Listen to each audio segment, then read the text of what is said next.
Hey guys, it's Fire here, and today we're going to be doing the patch analysis for patch 3.12. Now this is a change mainly concerning Lucian and Triforce, and also some Jinx thrown in there too. Now at some point in this patch, Jinx is actually going to go live, and she seems really strong at the moment. Her AD ratios are quite high, and she plays a very similar playstyle to Graves. Most of her damage in lane is going to come from her abilities and how you use them, but her main downside is that she has no escape, so she's going to be very reliant on positioning and very unforgiving if you make a mistake.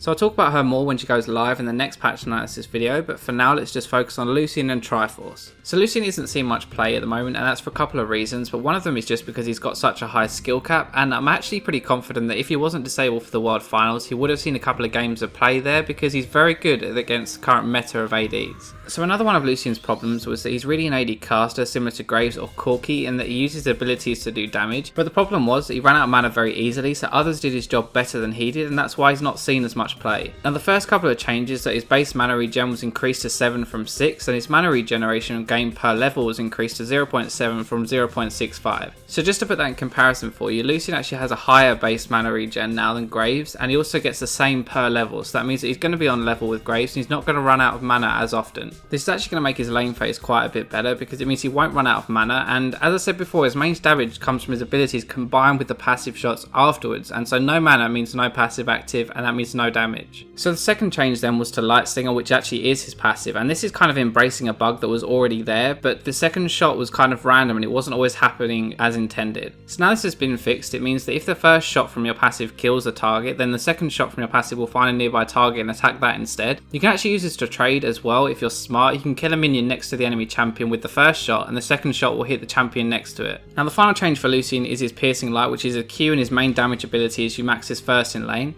This was another problem with Lucian because when you used your Q, people could dodge it without even trying, and that's a huge amount of Lucian's trade potential suddenly disappearing. With this lead that they've now put on the target, it means that people can only dodge it if they deliberately try to, and they're not just going to dodge it by accident. This is actually a really good change for Lucian players and people playing against him as well, because for Lucian it means that your Q is less likely to miss, but when you're playing against Lucian you can now deliberately avoid it if you're smart and you dodge it. So the final thing to mention then is a Triforce change, and they've actually increased the overall cost as well as changing Phage for range champions. Now this is actually probably deserved because it's in a very strong place for the moment for AD carries, particularly because that Phage made it very difficult to trade with people. You could just attack someone to trade and then run away with that movement speed buff, and it means the other AD can't really catch you and can't return any of that damage, and it was just really hard to trade against. Now even with this change, Triforce is still really strong for certain ADs that can use a Spellblade, and that's really the biggest change that happened initially as to why it's fallen into favour. For those of you who don't know, it was changed from 150% to 200% of your base AD on the Sheen proc, and that means that anyone who can use that Sheen proc like Corki or Ezreal especially will still be very viable. So the final thing I want to mention very quickly is the Thresh change, because it does change how you actually play against him, but I'm not going to go into much detail because if you really want to know about it you can go and check out Impact support analysis. So they've actually increased the hook cooldown if you miss that hook, and so it means that you can actually outplay Thresh and it's easier to play against him because it gives you a bigger window if you dodge that hook to then trade with him before it's available again.